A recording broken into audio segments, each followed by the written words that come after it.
Hi friends, இந்த வீடியோவில் dynamic data டைப்னா என்னென்னு பார்க்க போகிறோம். அதுக்கப்புறம் ஜாவாஸ்கிரிப்ட் ஸ்ட்ரிங்ஸ் எப்படி யூஸ் பண்ணுறதுன்னு பார்க்க போகிறோம். ஓகே, ஸோ இங்கே பார்த்தீங்கன்னா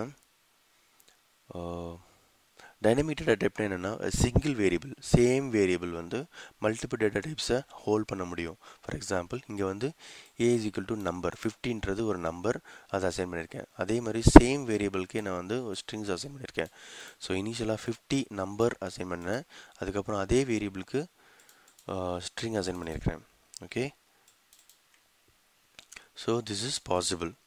So a single variable வந்து multiple data types ஹோல்ட் பண்ண முடியும். JavaScriptல அது சப்போர்ட்டட். ஓகேவா, இதுதான் டைனமிக் டேட்டா டைப். அதுக்கப்புறம் ஸ்ட்ரிங்ஸ் என்னென்னா it's a series of characters, sequence of characters சொல்லலாம். இங்கே பாருங்கள் the example. So it's a series of characters. இதை வந்து நம்ம சிங்கிள் கோட் யூஸ் பண்ணி நம்ம அசைன் பண்ணலாம், டபுள் கோட் யூஸ் பண்ணியும் அசைன் பண்ணலாம். எக்ஸாம்பிள் பார்க்கலாம். இது டைனமிக் டேட்டா டைப். ஃபஸ்ட்டு என் நம்பர் நான் கொடுக்குறேன், அதுக்கப்புறம் ஒரு ஸ்ட்ரிங் அசைன் பண்ணுறேன். ஓகே, ஸோ ஃபைனலாக நம்ம பிரிண்ட் பண்ணும்போது ஸ்ட்ரிங் தான் நம்மளுக்கு வரும், ஏன்னா லேட்டஸ்ட் அசைன்மெண்ட் ஸ்ட்ரிங் தான்.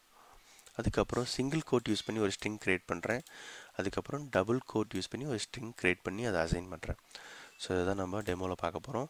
ஸோ இதுதான் டைனமிக் டேட்டா டைப்போடைய example. First number then string assign பண்ணியிருக்கிறேன், அதுக்கப்புறம் சிங்கிள் கோட் யூஸ் பண்ணி ஒரு ஸ்ட்ரிங் க்ரியேட் பண்ணியிருக்கிறேன், அதுக்கப்புறம் டபுள் கோட் யூஸ் பண்ணி ஒரு ஸ்ட்ரிங் க்ரியேட் பண்ணியிருக்கிறேன். So both are possible in JavaScript. இப்போது இதை கிளிக் பண்ணும்போது நமக்கு ஃபர்ஸ்ட் டைனமிக் டேட்டா டைப் கிடைக்கும்.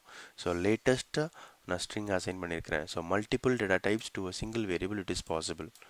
இங்கே இது வந்து சிங்கிள் கோட்ஸ், இங்கே பார்த்தீங்கன்னா சிங்கிள் கோட்ஸ், அடுத்தது டபுள் கோட்ஸ்.